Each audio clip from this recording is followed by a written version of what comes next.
আজকে এসেছি কৌশিক অমাবস্যার জন্যই আসা। আগের বছরও এসেছিলাম, প্রতি বছরই আমাদের আসার খুব ইচ্ছা থাকে, প্রতিবার তো সুযোগ হয় না, তবে এবার যখন আবার সুযোগ হয়েছে চলে এসেছি মায়ের টানে।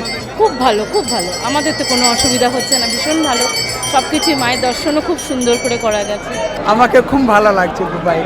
কেন আসেন?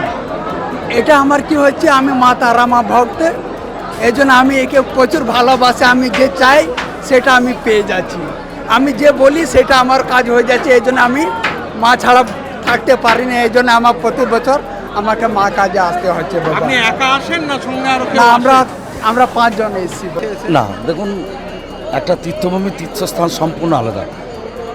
যেভাবে যাই বিক্ষোভ চলুক না, যেটাই চলুক না কেন, মানুষ কিন্তু তার পরিবারের জন্যে, রাজ্য সারের জন্য প্রত্যেকে মায়ের কাছে আসে, পুজো দেবে। এবং শুধু বাংলার মানুষ তো না, ভারতবর্ষের বিভিন্ন প্রদেশ থেকে মানুষ তারাপীঠে এসছে, এবং ভারতবর্ষের বাইরে থেকে প্রচুর তন্ত্র নিয়ে যারা এই করে, রাশিয়া, চীন ফিন সে সমস্ত দিক থেকেও তারা এসছে। তাই তারাপীঠের ভিড় একটা অন্যরকম, যেখানে যা হোক না কেন মায়ের কাছে সব ছুটে আসে শান্তির জন্যে। মায় সব কিছু ঠিক করে দেবে, সে আশা বিশ্বাস রেখে কিন্তু ভিড় হচ্ছে। এবারে আমাদের যথেষ্ট নিরাপত্তা ব্যবস্থা নেওয়া হয়েছে, এবং গত 2 বছর 1 বছর করোনার যে একটা ভয়ভীতি ছিল, কিন্তু আস্তে আস্তে দেখা গেছে মানুষ তার সাথে অ্যাডজাস্ট করে নিয়েছে। তাই তারাপীঠ সে প্রাচীনকালের তীর্থস্থান, তাই এখান থেকে মানুষ যে পাহাড়ে যায় সেও তারাপীঠ আসে, যে সমুদ্রে যায় সেও তারাপীঠ আসে। তা স্বাভাবিকভাবে তারাপীঠ একটা অন্য জায়গা, বিহার ঝাড়খণ্ড বাংলার মাঝে তীর্থস্থান, এর গুরুত্বই আলাদা। আর মা সবাইকে দুহাত ভরে আশীর্বাদ করছে।